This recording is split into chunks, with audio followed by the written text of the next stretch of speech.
Hey guys, welcome back to Geeks Football Nation. FC Barcelona versus Granada. FC Barcelona fans अब तक तो ये बात समझ ही गए होंगे कि उनके लिए ला लीगा यहाँ से जीतना इज नेक्स्ट टू इम्पॉसिबल, क्योंकि वो रियल मैड्रिड जो इस समय टेबल के लीडर्स है उनसे 10 पॉइंट्स नीचे चल रहे हैं और ज्यादा मैचेस एफसी बार्सिलोना के हाथ में ना बचने की वजह से अब उनका लीग यहाँ से जीतना मुश्किल है। तो एफसी बार्सिलोना का सीजन जो पहले से ही इतना खराब चल रहा था वो और भी खराब होते जा रहा है, क्योंकि वो Spanish Super Cup, Copa del Rey और अब ला लीगा से भी बाहर होते दिख रहा है। और जो लास्ट ट्रॉफी जिनके लिए वो फाइट करते हुए दिख रहे हैं वो यहाँ पे चैंपियंस लीग होगा। और चैंपियंस लीग में जीतना उतना ज्यादा इजी होने वाला है नहीं एफसी बार्सिलोना के लिए, क्योंकि अभी करंटली जो डिस्प्यूट चल रहा है बोर्ड मेंबर्स और कुछ कोच के बीच में और जो प्लेयर्स के बीच में, जो मॉरल डाउन चल रहा है और जो प्लेयर्स का आउट ऑफ फॉर्म रहना और प्लेयर्स इतने सारे जो है वो इंजरी की वजह से बाहर हो चुके हैं, तो एफसी बार्सिलोना के लिए चैंपियन लीग जीतना तो बहुत ही ज्यादा मुश्किल है। उनका मेन ऑब्जेक्टिव ये होगा कि वो क्वार्टर्स तक चले जाए या उससे ज्यादा सेमीज तक चले जाए, क्योंकि एफसी बार्सिलोना को वो फाइनेंशियली भी काफी ज्यादा हेल्प करेगा अगर वो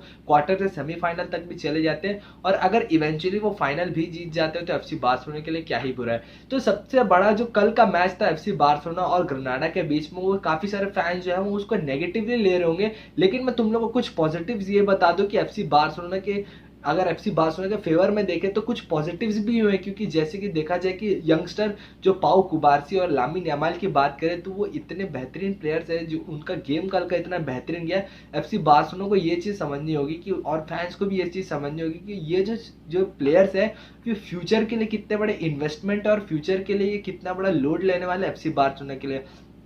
चाहे आप कुबारसी की बात करो, उसकी डिफेंसिव अवेयरनेस की बात करो, चाहे आप उसकी लाइन ब्रेकिंग पासेस की बात करो, और आप इंडिविजुअल ब्रिलियंस की बात करोगे तो लामिन यमाल ने कितना इंडिविजुअल ब्रिलियंस दिखाया है। देखो, इट्स अ शेम कि एफसी बार्सिलोना का पूरा अटैक जो है वो लामिन यमाल के ऊपर डिपेंड कर जाता है, who is a 16 year old boy. अब तुम खुद सोचो, तुम 16 साल के थे तो तुम कहाँ थे, और ये 16 साल का बच्चा एक मल्टी बिलियन यूरोज की फ्रेंचाइज को चला रहा है, उसके लिए वो फाइट कर रहा है, एक 16 साल का बच्चा। तो उस हिसाब से देखें तो बहुत ही बड़ी बात है, डिस्पाइट कि एफसी बार्सिलोना का पूरा अटैक जो है वो लामिन यमाल के ऊपर डिपेंड करे, एक 16 ईयर ओल्ड बॉय के ऊपर, despite having the veterans like Robert Lewandowski, Ilkay Gundogan, Pedri and so on. तो इस स्टेट पे देखा जाए तो एफसी बार्सिलोना के उसको इतना प्रेशर नहीं डालना चाहिए, लामिन यमाल के ऊपर इतना प्रेशर नहीं डालना चाहिए, क्योंकि वो स्टिल यंगस्टर है और वो अभी भी फिजिकली पूरा ग्रो नहीं हुआ है, तो आगे चल के इंजरी कंसर्न्स ना हो जाए, जैसे कि अभी गावी और पेड्री को लेके फेस करें, जो कि प्लेयर्स काफ़ी ज़्यादा इतने ज़्यादा मैचेस खेलने के वजह से वो काफ़ी ज़्यादा इंजरी प्रोन हो गए।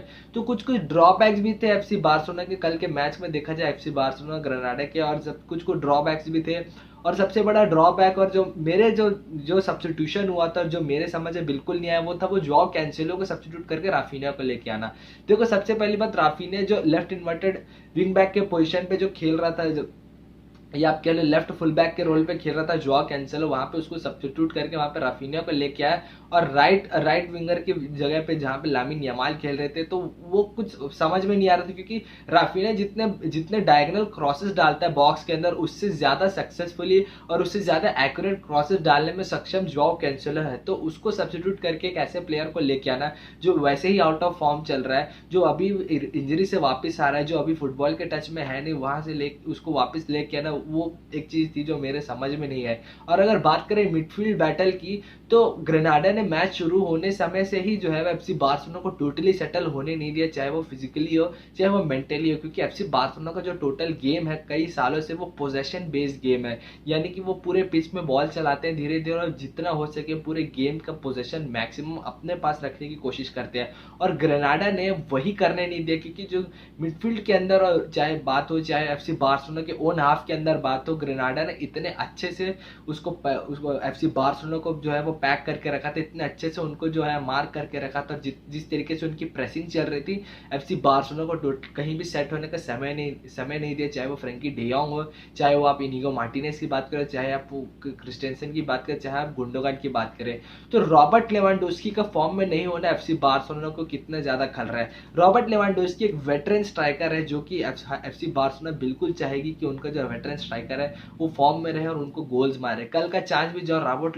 लेवांडोव्स्की ने जो चांस को मिस किया था, अगर वो कन्वर्ट करके गोल कर देते तो एफसी बार्सिलोना को बहुत ही हेल्प हो जाता, लेकिन और शायद से कल वो इवेंचुअली विनिंग 3 पॉइंट्स भी अपने ये निकाल लेती एफसी बार्सिलोना, लेकिन रॉबर्ट लेवांडोव्स्की ने वो बहुत ही इंपॉर्टेंट चांस को मिस कर दिया। तो कितना इंपॉर्टेंट होने वाला है विक्टर रोके का जो रोल होगा वो एफसी बार्सिलोना के इस अटैकिंग लाइनअप में, ये भी देखना पड़ेगा। और मार्क ग्यू का रोल भी जो है वो काफ़ी ज़्यादा देखना पड़ेगा, क्योंकि देखो अगर देखा जाए तो रॉबर्ट लेवांडोव्स्की जो भी हो, लेकिन उसका करियर को वो डिफाइन करते हैं, क्योंकि उस टाइप का है number one of the best number 9 in the history of football में नाम आता है रॉबर्ट लेवांडोव्स्की का। और अगर आपको एरियल थ्रेट देना ही है ओपोनेंट को, अगर आप क्रॉसेस डालने ही वाले हो Lamine Yamal, Raphinha, Gundogan, Frenkie de Jong के थ्रू, आप सामने वाली टीम के ओन हाफ में आप अगर आपको क्रॉसेस डालने ही है, तो आपको रॉबर्ट लेवांडोव्स्की या अराउहो जैसा प्लेयर चाहिए जो आपको एरियल थ्रेट देता है, जो सामने वाले को एरियल थ्रेट देगा, जो सामने वाले के साथ फिजिकली बैटल करेगा। तो आप रॉबर्ट लेवांडोव्स्की को सब्स्टिट्यूट करके मार्क ग्यू जैसे एक इनएक्सपीरियंस एमेचर प्लेयर को डालते हो। तो ये कुछ सारी छोटी छोटी चीज़ें थी जो मेरे को बिल्कुल समझ में आए। With that being said guys, video को अपन यहीं रैप करते हैं। वीडियो पसंद आए तो लाइक जरूर करना, अपने फुटबॉल फ्रेंड्स के साथ शेयर जरूर करना, और अगर अभी तक सब्सक्राइब नहीं किया है तो सब्सक्राइब करना मत भूलना। अपन जल्दी से मिलते हैं नेक्स्ट वीडियो में, तब तक के लिए स्टे सेफ, स्टे हेल्दी।